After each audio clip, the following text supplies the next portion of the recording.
Hello, I'm Ninja Cthulhu under GL Pawtucket. Finally doing a tag that I got tagged by JelliclesForever. Hi, Jellicles. I'm using my handheld camera because for some bizarre reason I can't seem to get my webcam to work on my computer. I don't know why. I had a virus that struck it and I think it just eliminated the program. And I've been having trouble trying to find it because it seems like every program I try to download off the internet has another virus. I'm just filled with viruses on this my poor, helpless $1,000 laptop that I got for a gift. But I wanted to do a tag. I'm taking a little bit of a break. I've been very busy due to finals. I'm actually working on a paper on William Wordsworth and the function of nature on memory and emotions. Yeah, sounds just as exciting as I just made it out to be. I'm almost finished, but I better finish by today because it's due tomorrow. So it'd be nice if I finish it. But I've been wanting to do something for her. I like doing these tags. I just don't do them as much, especially since the webcam thing freaking crapped out on me. So, and that's why it's at an odd angle right now, because I actually have the camera stacked up on a cup and 2 books. So I'll take some time, and there are, for all you, there are some creepy places, New England ones up there. I think that the freaking subscription thing they got going on with YouTube really sucks. Even I miss half the people I love watching. So, but now, time for questions. 1. Best and worst year of school. I'm using, there's a list on, under, another person, and I just, using that one. Well, best year? First grade, because you get to paint. I love painting and drawing. Worst year? Everything but the first grade. I hated school. I was bullied a lot. I'd say the worst year was definitely the sophomore year. That was like a freaking nightmare. I'm not going to go into it because I'm traumatized over it. Actually, still, because I'm still very bitter. It's only been like, what, 15 or so years. Anyway, maybe more. Anyway, 2. Haircut you wish you could pull off. I think George Clooney has really nice hair. I love to do the George Clooney look. And the chicks really like him, so that's kind of cool too. So obviously it must be the hair. Anyway, number 3. If you could live as a character in a movie, who would it be?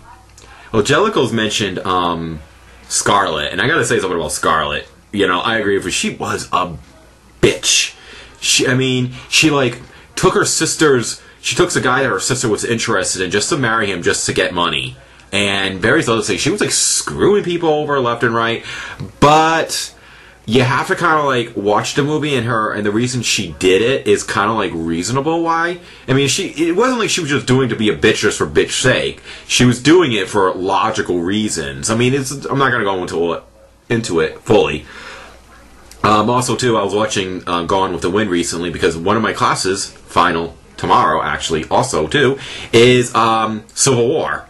And it's kind of interesting seeing how Gone with the Wind portrayed the Civil War. There's, no mention of slavery in Gone with the Wind. And also the simple fact is that most husbands in the South kind of beat their wives. It was kind of okay.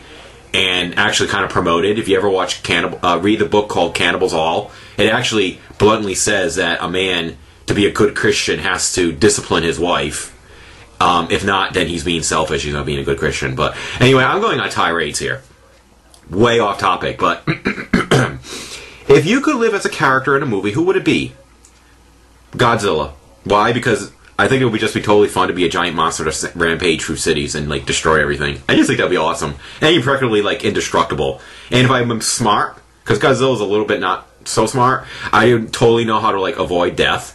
So I could do all the cool stuff and destroy all the destroy cities and just be and have 20 movies made after me. It'd be wicked awesome.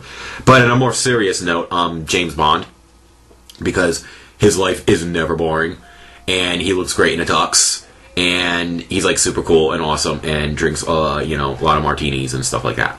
So mainly with James Bond, he's just he ain't boring. Number 4, favorite YouTuber. I'm with Jellicles on this one. It's kind of hard because I really adore all the people I watch and all of my friends on YouTube. But I do want to mention one particular that I really want to mention because it's one of the few non-paranormal YouTubers I watch. She does like absolutely nothing about ghosts, spirits, God, or anything like that. And her name is Ship Wars. When ship happens, I'm there. She does movie reviews, and she's actually quite funny. And she also does like news, and I'm surprised because oftentimes she's like the very first time entertainment news I've ever heard of. You know, like the Hitchcock movie is the first time I first time heard about the Hitchcock movie on her channel. First time I heard that they're redoing Beauty and the Beast TV show for the CW was on her channel. So I was like, well, she keeps quite up to date, more than me. I thought I keep up to date, but apparently not.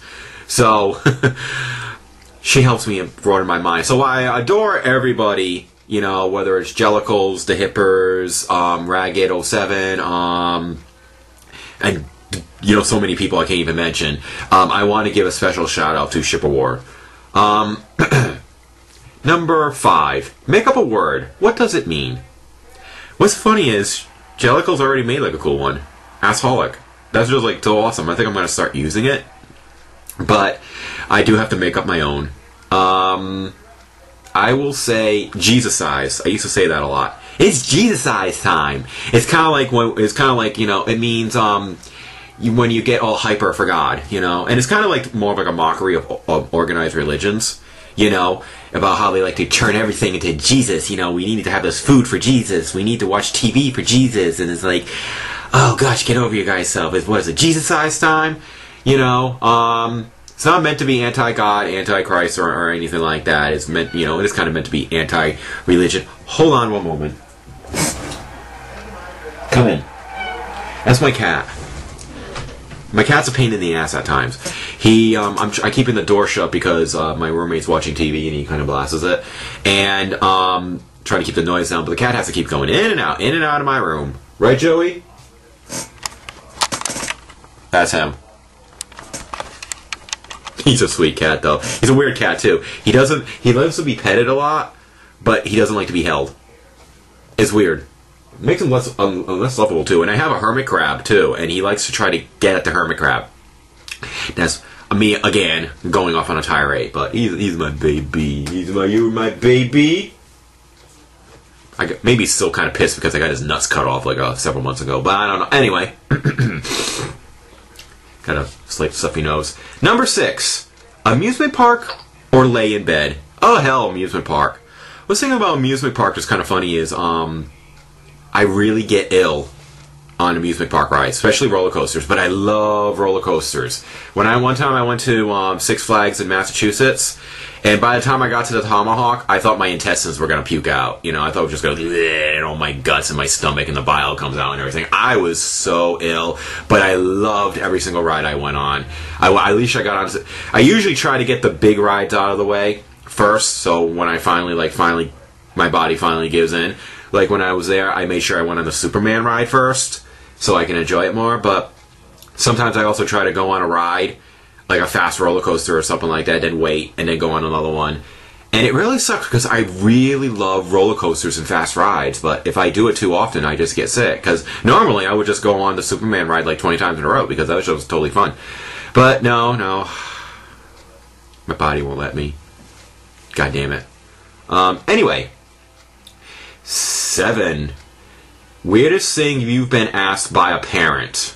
It's kind of hard to really, you know, pick one out. I'm kind of with Jellicles there. I mean, I never really kept much from my parents, you know, except for the whole, like, you know, I kind of dabbled into Satanism when I was like in my teenage years. What every teenager did. It's no big deal. So I kind of kept that a secret. And the whole thing of when I lost my virginity. But anyway, we don't want to go in that either. But other than that, I never really. My parents were kind of up with the time. Most of the time. So I'm going to say weirdest, or kind of like corniest thing, and whatever. Kind of more like a generational thing. When I was 14, I was playing Mortal Kombat 2. And one of the characters, Reptile, here's Reptile, like lashes his tongue out, and grabs the other person's head, and then rips the head off, and then like all this blood and everything gushes all over the place. And then my mom saw that, and she was like, "Did that guy just, eat that person's head?" And I'm like, oh, "No shit, it's right there. I mean, the head, it has no head, and there's blood spilling everywhere. Of course, it ate his head." More like I guess I would say more like a generational thing. Most of our parents did not grow up with like ultra-violent video games, and Mortal Kombat 2 is pretty much minor, tame compared to most video games nowadays, like Manhunt and God of War. But I wouldn't say it was the weirdest thing, but it just shows how sometimes times and change in the culture and difference in generations and everything. So anyway. Digressing again. Number 8, favorite vegetable. Corn. And I used to not like it, but now I pretty much like broccoli. I used to loathe broccoli. When I was like 8, I'd be like, and stuff like that, just by looking at it and even take a bite. But I actually kind of like broccoli now, especially when I put like spices on top of it and stuff like that. So, nothing much else. I mean, there's some other vegetables that I will eat just for health reasons. Like, I hate carrots, but I'll still eat carrots. And lettuces and tomatoes and stuff, I only like them on, like, sandwiches and pizzas, but I can't eat them, like, plain. And then salads, too. I do like lettuce, too, so. Anyway. Number 9. Current crush. Well, you saw it. It's my cat. Isn't he pretty? Shave him, be a shaved pussy. Yeah, okay, that was a little inappropriate. Current crush. That's I was thinking that was going to be kind of easy, but now I kind of realize it's really not. I like the character Olivia in Fringe. She's kind of hot. I like her alternative version in the alternate universe. If you ever watched that show, the show's like, oh my god, the light went off. Hold on, there we go. In the alternate universe, she's actually more fun and has personality. And the thing is, I don't like her hair. She's kind of like straight and red, but in the other universe, it's kind of like blonde. You have to watch the show. If you watch the show, you know what I'm understanding. And I really like her. I would totally marry her and stuff. So I have to say, that's it. So that's it for this tag. I'll tag anybody else who wants to do it. GL Pawtucket is just more like a personal site that I really don't even go on that much. It ain't like my Ninja Cthulhu one, which has lots of comments and stuff like that. But, I hope other people will respond to it and be very inspired. Thank you.